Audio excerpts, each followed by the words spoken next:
পিছন দিক থেকে আঘাত করছে। এই যে পিছন দিক থেকে আঘাত, এটার বিপরীতে আমাদেরকে আরও বেশি ব্যবস্থা গ্রহণ করতে হবে এবং গ্রহণ করছি। আমরা নিরাপত্তা আরও জোরদার করছি। বাংলাদেশের রাজনীতিতে এটা একটা খুবই দুঃখজনক বিষয় যে আমাদের প্রতিপক্ষকে ঘায়েল করার জন্য অনেক সময় দেখা যায় যে আমরা যুক্তি দিয়ে তর্ক দিয়ে না করে এই হত্যাটাকে হত্যার চেষ্টাটাকে একটা অস্ত্র হিসেবে গ্রহণ করি। এটা অত্যন্ত নিন্দনীয় এবং কাপুরুষোচিত। এটার মধ্যে তো কোনো বীরত্ব নেই। আপনার যদি শক্তি থাকে আপনি জনগণকে ফেস করেন, এবং জনগণকে ফেস কেমন করে করতে হয় একটা গণতান্ত্রিক রাষ্ট্রে, তো সেটা সকলেই জানে, সেটা সকলের কাছে স্পষ্ট। সেটা না করে প্রতিপক্ষকে ঘায়েল করার এই যে একটা রাজনৈতিক সংস্কৃতি চলে এসছে, এটা কোনোভাবেই নতুন বাংলাদেশে আর গ্রহণ করার তো কোনো সুযোগ দেখতে পাচ্ছি না। অন্তর্বর্তী সরকার কি কোনোভাবে এই যে গণঅভ্যুত্থানের সম্মুখ সারি যারা, তাদের উপর যে জীবনের হুমকি আসছে, সেটা তাদেরকে কি নিরাপত্তা দিতে ব্যর্থ কিনা?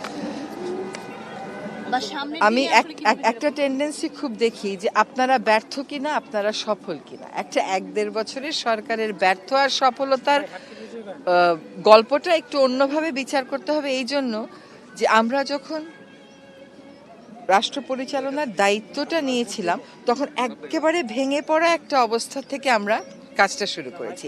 সেই ভেঙে পড়া অবস্থাটাকে জোড়া লাগিয়ে রাষ্ট্রটাকে আবার একটা যাত্রার দিকে নিয়ে যাওয়াই ছিল আমাদের কাজ। আমরা সেই কাজটা করেছি। সেখানে আমি নিজেকে এই সরকারকে ব্যর্থ বা সফল কোনোটা বলারই কোনো সুযোগ দেখতে পাচ্ছি না।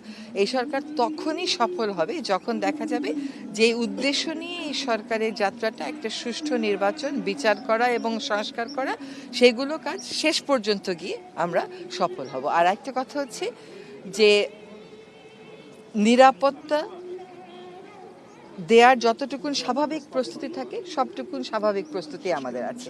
কিন্তু এখন দেখা যাচ্ছে সাম্প্রতিক সময়ের আঘাতটা দিয়ে যে স্বাভাবিক প্রস্তুতির চাইতেও বেশি কিছু আমাদেরকে নিতে হবে, কারণ প্রতিপক্ষ আরও বেশি সংগঠিত এবং সে পিছন দিক থেকে আঘাত করছে। এই যে পিছন দিক থেকে আঘাত, এটার বিপরীতে আমাদেরকে আরও বেশি ব্যবস্থা গ্রহণ করতে হবে এবং গ্রহণ করছি।